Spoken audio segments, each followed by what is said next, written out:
stuff that someone like Cathie Wood is just banging the drum on, because a few years ago she was talking about Tesla at 7,000 a share. If you do the splits, if you go back and look at what it's actually, what the actual stock price is, it's 15x what it is now, what we were buying it in 2019.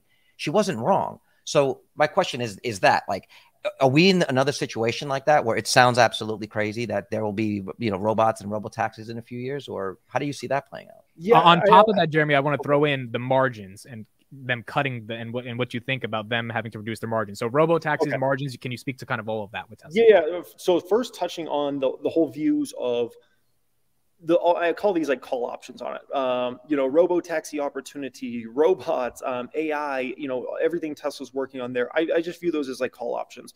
So I don't personally put any major faith into those. I hope they work out. Yeah. And I think it's a little different than when Amen, brother. Yeah. I think it's a little different than when Cathie was making calls 5 or 6 years ago. So she was really talking about products that were already in the market, Model 3 and what they could ramp to, and vehicles and things like that, where a lot of these other things are kind of like, we're not there yet. We're not even to the robo-taxi in terms of like actually seeing these on the road in a major way. FSD's got FSD 12 needs to come out. Yeah. So we could eventually get there, but we're not there yet. So that's kind of my views on a longer term. And I'm really looking at it from the company profitability. I'm really thinking where my mindset's really excited about is services, to be quite frank. You know, the premium connectivity, Tesla auto insurance over time, the supercharger network, just having more vehicles is going to mean a lot more things break on cars and go wrong. And there's going to be opportunities there, software upgrades to self-driving, or paying $199 a month for, you know, FSD and all these things. So my mindset's really going to like that Apple opportunity of like the services business, plus obviously the exponential Tesla getting to 5 million cars, 10 million cars a year, which I believe they're still going to do over this decade. Now, in terms of margins short term, obviously Elon's keeping the pedal to the metal when it comes to that. He wants to take massive market share now. It's clear to me. And he's no longer interested in, oh, we have this certain market share of EVs. He wants massive market share of total vehicles sold. And I think he's on the right track there. And just in real life, like me seeing, I'm starting to see Teslas in areas that I wasn't seeing Teslas previously around Vegas, where it used to be like you're only in the wealthiest areas. That's the only place you saw Teslas. And now I'm starting to see them very diverse. And so I think that's something that's going to keep playing out. And more middle-class folks are going to consider a Tesla when they go to buy a vehicle, not just because they want to go on the EV wave, but because that's my best option is a Model Y or a Model 3 if that's their situation. So are you seeing Cybertruck's a whole next? That's another. Are you seeing any real growth? Quick before Carlos, you asked it. Let me just do a quick super chat. $50. Thank you for tea. Great pod, guys. You guys are helping guide me through Palantir. Jeremy helped guide me through my early Tesla years production hell and help me stay confident in my convictions. And Tesla eventually turns into my first $100,000 position. Nice. Jeremy, when you hear Jeremy, first I want to say you've just earned $10 from us. We're going to send it to you. Just give us your Venmo. Okay, you've earned $10. You came on the pod. Yes. You can buy share Palantir. We closed at $10. I'm paying the mortgage this month, gentlemen. Right? Here's the question: would you take the cash or would you take the share of Palantir? Would you take an IOU? What would you do? What do you do? Share Palantir for sure. Okay, that's Jeremy. When you hear people say stuff like this, like, I mean, even today, some guy commented on my videos like, "AMIT, I'm up 3,000 because I like," and I'm like, obviously, I'm not the reason, but you know, you do play somewhat of a role in terms of the media you create. How do you feel when people say like your videos help me make some fucking money? I feel nothing, to be quite frank. And the reason being is if you feel it on that side, then if you ever make a wrong call, you got to feel it on the other side. Good point. So for me, I really feel nothing.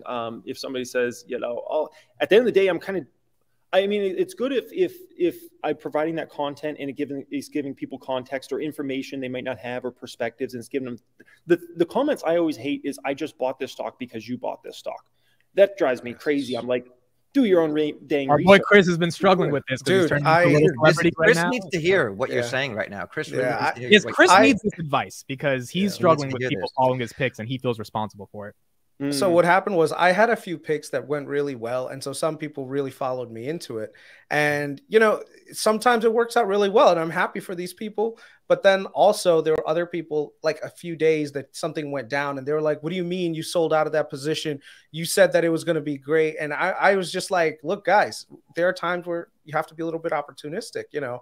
And so I personally felt bad. I'm like, do I really want to continue just telling people like what I think of certain companies, because I don't want to be personally responsible for someone losing, you know, their money or their life savings. And I think that's something that over time it's going to become a numb thing. But how did you process that? Like, how did you get over that? I'm sure that you felt, because you're a good person. So yeah, I just got over it over time. I think just experience one, you know, of kind of doing that and making sure you're preaching the right things over time, you know, about looking into income statements and balance sheets and making judgments about companies and not just following to, you know, blindly follow.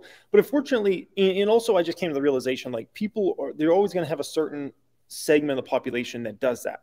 You know, I'm sure Jim Cramer says, buy this stock. You know, people go out there and just buy the stock and you know, or sell the stock. And I'm sure people just go out there and sell the stock. And I wish, the good news is most people, I think, are a little smarter than that and a little more intelligent and do their own research. I think one of the best, you know, to get back to what happened last year, right? And really that whole come down from the 2021 hype cycle at the beginning of the year, right? One of the best things was we either got rid of those sorts of folks, or the people that were kind of newbies in the market, they realized, oh crap, I actually have to put in work. Like, you can't just buy stocks because it's going up or something like that. I actually have to understand an income statement and a balance sheet and what a P ratio is and what a forward P ratio is and how to judge companies and their competitors versus each other and these sorts of things. And I'm going to listen to a conference call. So that's a good news, but you're always going to have a certain segment that just, they're those sorts of people. And you know, you just have to hope those folks learn their lesson over time and ultimately learn how to do their own research and things like that, right? So it's just, it's part of the process. It's what, as I say, it's the cost of doing business. It's the cost of doing business. I think you're right, Jeremy, but still KRIS is a flip-flopper. whatever. Call me whatever you want, man.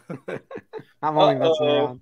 I told you on Twitter, and I defended him when he was on Twitter. I was like, everybody leave him alone. He's allowed to have picks. He's a YouTuber, okay?